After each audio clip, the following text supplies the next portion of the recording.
the transit of Mercury, the orbit of 51 Eridani b. Let's enjoy the wonders of these two very different planets. Science violation. News flash. Welcome to another Science Violation Newsflash with your host, Professor Jenkins. And on today's show I want to share with you two astonishing videos from two very different planets. The first from the well-known and much-loved planet in the solar system, Mercury. And the second from the less well-known but certainly much-loved in the scientific community planet, 51 Eridani b. Okay, let's start with Mercury. Beginning at around 1200 hours UTC yesterday, November 11th, 2019, Mercury passed across the disk of the Sun given our line of sight, and it provided earthbound observers with a wondrous transit to observe. Now, Mercury is about 40% the size of the Earth, which makes it around 285 times smaller than the Sun, so the transit that you can see is just a small speck almost passing in front of the solar disk. Now, not only is Mercury the smallest planet in the solar system, but it's also the closest to the Sun. 1 year on Mercury lasts around 88 days. That means it takes about 88 days to orbit the Sun once. And it also makes it a challenging observation for observers here on Earth. The planet's best observed late at night, just before sundown at dusk, or early in the morning, just before sunup in morning twilight. Of course, from space we have none of those problems. Here we can see the transit of Mercury. We can see Mercury pass in front of the Sun from NASA satellites in different wave bands, and we can see just how small Mercury is compared to the large disk of the Sun, for instance. We can also see in detail many features on the surface of the Sun. These come from active regions, magnetic fields rising and bursting through the surface of the Sun. Ironically, these active regions on other stars cause observers on Earth many problems to detect planets orbiting other stars. Although it's fantastic to observe these astronomical events using space-based telescopes, we can witness the transit of the Sun by Mercury in real extreme detail, and I encourage you to go ahead and search for more such images. It's a more personal experience, in my opinion, more fundamental to our understanding if we can witness them from here on Earth. And so now I want to show you some images that we took on Cerro Calan in the office. Here we can see some projection images using our 28cm refractor on Cerro Calan. This is a Cardossiel type astrograph that was installed in Quinta Normal in 1894 and built by Gautier. It was then moved to Lo Espejo and later Cerro Calan, where now we use it mainly for outreach. And here we can get a glimpse of what's possible from the Earth. We also can see the size and projected scale when compared to a 10 peso coin that I put next to the image of Mercury. Wonderful stuff. Okay, from observing an object only 93 million miles from us, the Sun, I want to take you on a voyage to another star system, 51 Eridani, which is located at a distance of 564 trillion miles from us. That's 564 million miles from planet Earth.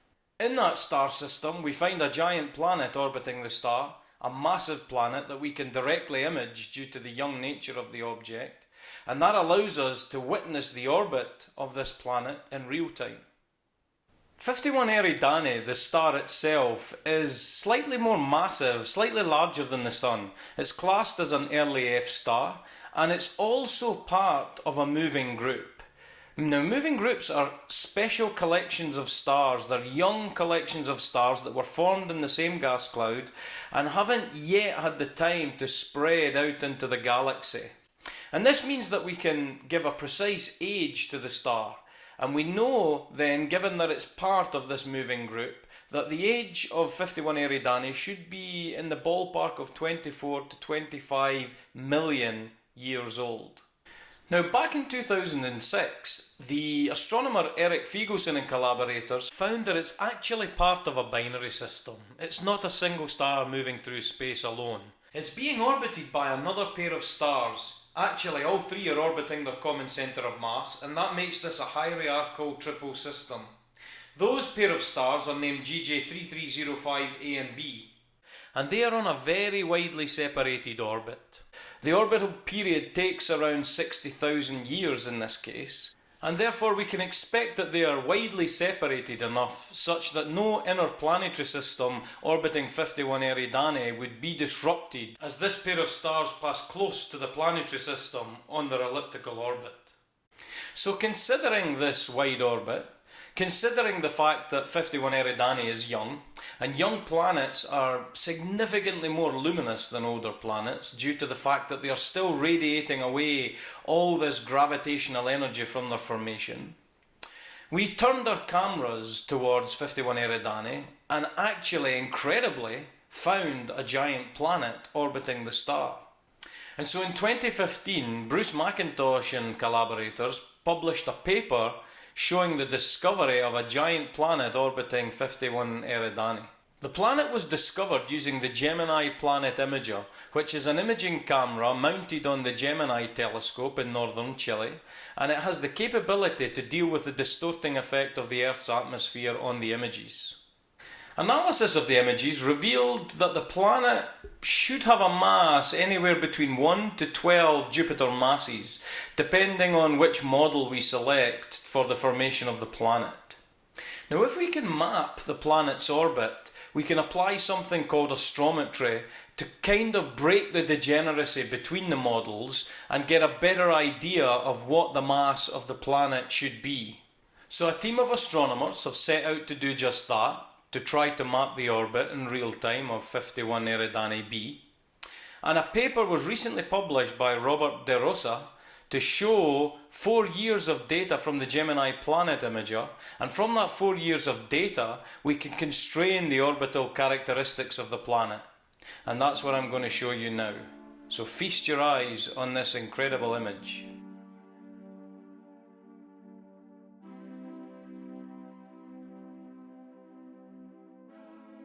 Now, what we can see in this series of images is that the planet 51 Eridani B is the bright point of light that was making this curved motion, and that's it orbiting the star, and the star 51 Eridani is in the centre of the image behind this blacked out circle, and that blacked out circle represents what we call the coronagraph.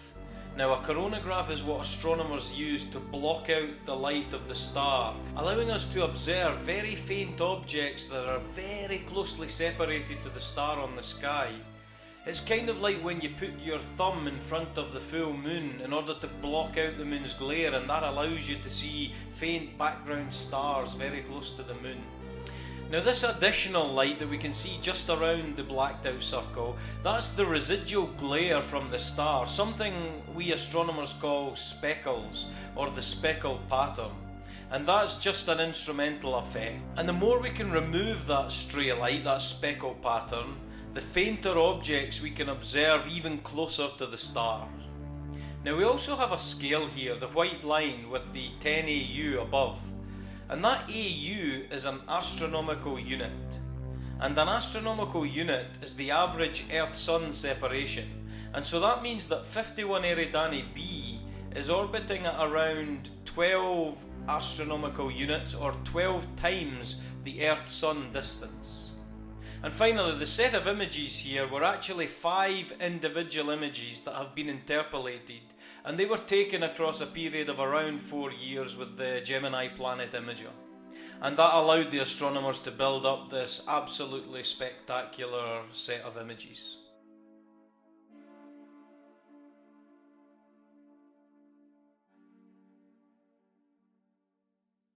So that's all we have time for today, and I hope you enjoyed this eye on 2 planets. And remember, you only need to ask the right question to change the course of history. Good night. Science Violation.